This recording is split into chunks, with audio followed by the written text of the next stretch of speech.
This gonna be a review of James Ingram's Power of Great Music. I had this tape way back in the day. He departed and went home early this year. One of my favorite artists growing up back in the day. But his music has truly lived and truly touched a lot of people. Um, One of my favorite songs on here is Remember the Dream, which was co-composed by my favorite piano player ever, the late great Joe Sample. And you hear the tones matching James's voice, and it was incredible. So many great songs, so many great reflections.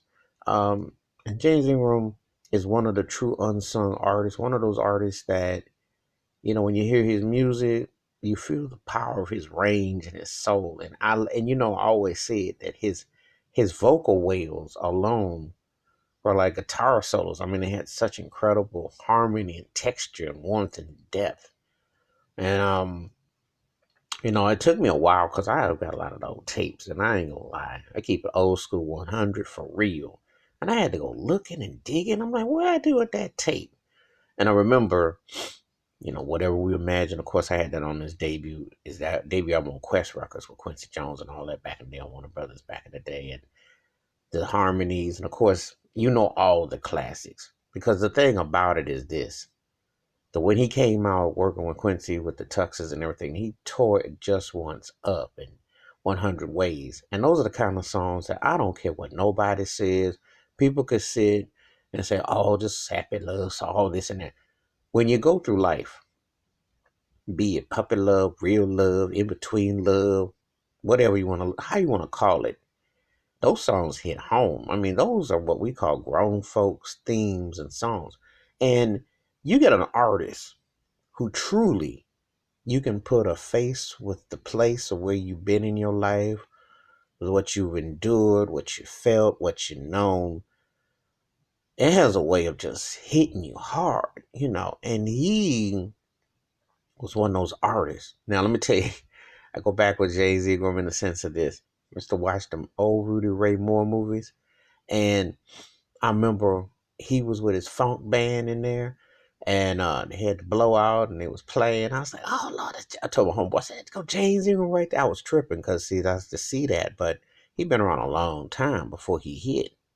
But then he ended up going with Ray Charles, and then Leon Haywood. And as a matter of fact, She's a Bad Mama Jamma. That's how him playing on that song for Carl Carlton, which we call it a Jerry Curl funk classic, and it still bombs. And of course, he wrote PYT for Michael Jackson's Thriller album, and you always knew his sound and his groove. One of the most underrated multi instrumentalists and talented, but you just see him with the tuxes and the smooth attire and what he did attire. James Ingram is a beast, was a beast behind a lot of things because his as a musician, as a player, etc., etc. Um, One of the baddest, raw talents. So, but anyway, this compilation, which I bought back in the day, uh, contained many of his, great songs. Somewhere out there with Linda Ronstadt, the great duet. And see, this is the thing: when you have range and skills and the depth, you can sing anything. Because if he needed to get funky, he could get funky. If he needed to be mid tempo, or he had a range of doing things. He's one of those cats that a power singer, like power cleanup hitter, if you will. You know. Now, let's be real. Back in the '80s, everybody couldn't be Luther Vandross or Freddie Jackson. I admire, respect those cats. And you couldn't be Alexander O'Neal. Respect that cat. And then you also had James Ingram and Jeffrey Osborne. Bad cats. But see, the thing about it is everybody had their lane. And the thing about it is James Ingram's lane was as big as anybody's in the sense that while he didn't get the Lionel Richie with the hybrid blend of what he did, but he was in the game. As a songwriter, producer, ranger, he was in the game. Baby Coming to Me with Patty Austin, he could sing anything, you know. So he may not have gotten the same accolades and the recognition of some of the others, but let me tell you something. This was a bad brother. This cat here, man, chops for days, play, sing, I mean, think about it. His off day, writing She's a Bad Mama Jamma, which was Jerry Curl classic. and PYT from Michael Jackson. Off day.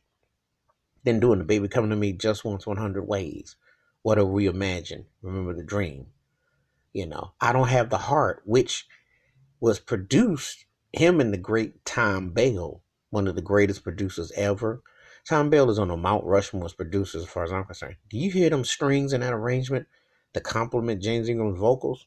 Ooh, that wail. And then, of course, the trademark wail of James Ingram, We Are the World. Because he did a wail, and that's his trademark.